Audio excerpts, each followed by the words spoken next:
Welcome to this explainer. Today we're diving into a genuinely fascinating economic mystery. For decades, Japanese businesses were the undisputed titans of the global market.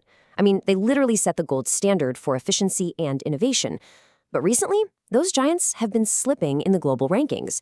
So we're going to dive right into exactly why this happened, and more importantly, how a cross-generational duo of scholars believes the ultimate solution for Japan's future is actually hiding in its ancient past. To figure out this economic puzzle, we've got a pretty clear roadmap today. First, we'll look at the hard data to see if Japan really has fallen behind in competition. Second, we'll unpack the cause of this decline, specifically looking at the Western model. Third, we'll revisit the classic Japanese management style.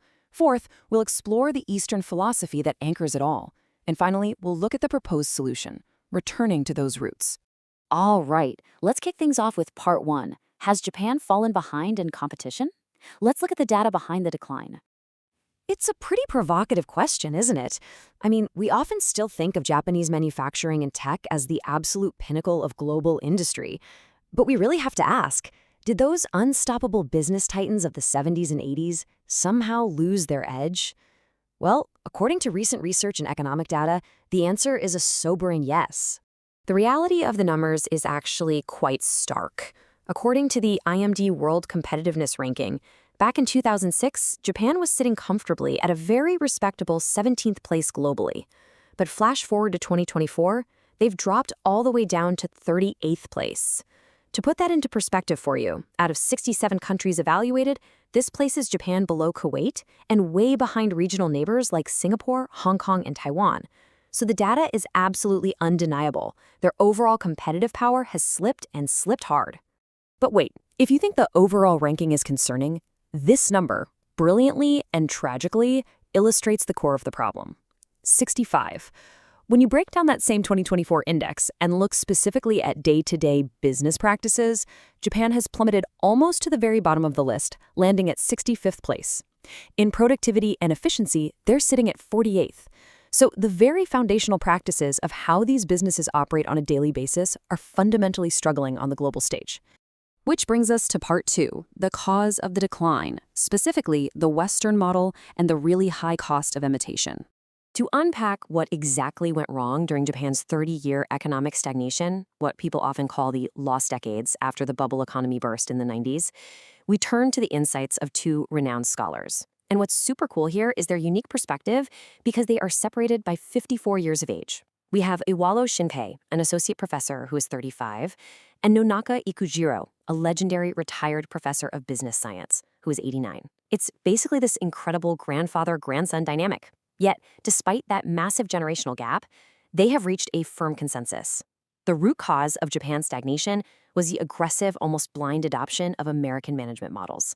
Professor Nonaka explains that during this long recession, Japanese companies started borrowing management tools from the West out of sheer panic. But rather than using them as just, tools, they became the ultimate goal. He points to the philosopher Edmund Husserl's concept of the mathematization of daily life. Basically, logic and numbers took over absolutely everything, completely wiping out the true essence of business. This led to what Nonaka calls the three extremes: over-planning, over-analysis, and over-compliance. This hyper-focus completely paralyzed companies and ignored human motivation, which, let's be real, is supposed to be the actual foundation of business science. Professor Iwao really hits the nail on the head here. He bluntly summarizes the tragedy of this era by saying, during the long stagnation period, while money gained value, human beings were devalued. Deflation was everywhere, yet financial capital became the sole obsession. Managers who could simply boost stock value through clever financial engineering were celebrated as heroes, while the actual human workers, the people who actually drive innovation, were completely sidelined. So if this numbers-obsessed model is the problem, what's the alternative? Let's move to part three, classic Japanese management style and reclaiming the human element. At the very heart of this issue is a stark philosophical clash. Think of it like this. On one side, you have Western management. It's built on Cartesian dualism and the concept of homo economicus, this rigid idea that humans are purely self-interested, highly rational, numbers-driven actors. It completely isolates the individual. But on the other side, classic Japanese management relies on natural human instincts, collective creativity, and group welfare. It's all about co-creating value with your peers on the floor, rather than just analyzing your competitors mathematically from a distance. Let's look at how this actually worked in practice. Instead of strict, rigid top-down orders where executives just bark commands from a corner office, Japanese companies historically used middle-up-down organizational structures. Professor Nonaka actually helped pioneer the Sessii model of knowledge creation based on this exact thing. Think of quality circles. Honda famously called theirs Waigaya, Kyocera called it Kampa. This is where workers on the factory floor, the people getting their hands dirty doing the actual labor, actively talked, argued, and created knowledge together. Innovation wasn't a monopoly held by top management. It spread like wildfire from the middle and the bottom up. And there's a really crucial clarification we need to make here about how the West totally misunderstood this system. Back in 1958, an American scholar named James Abaglin studied Japanese factories, and Westerners immediately latched onto this phrase, lifetime employment. But as Nonaka points out, it wasn't just a basic employment contract. It was a profound lifetime commitment. It was this deep emotional and cultural loyalty to the organization, an unwritten bond of shared purpose that went way, way beyond just collecting a paycheck. To truly grasp why this management style works so incredibly well and why it was so deeply human-centric, we need to look at Part 4, Eastern Philosophy in Business, the real philosophical anchor. You see, this wasn't just some clever corporate policy, it was deeply cultural. Let's look at Shibusawa Eiichi, who is widely considered the father of modern Japanese capitalism back in the Meiji era. He championed a brilliant philosophy known as Gappon Shugi. Essentially, this is the concept of ethical capitalism. Gappon Shugi dictates that companies are not just soulless money-making machines, they are deeply ethical social institutions intricately interwoven with the morals of society. Their core responsibility is to the welfare of all stakeholders, the employees, the local community, not just maximizing value for shareholders. Furthermore, there's a massive influence from the 16th century Chinese philosopher Wang Yangming, whose ideas really shaped the Japanese elite. His philosophy gives us the concept of Chiko Goetsu. This dictates the absolute unity of knowledge and action.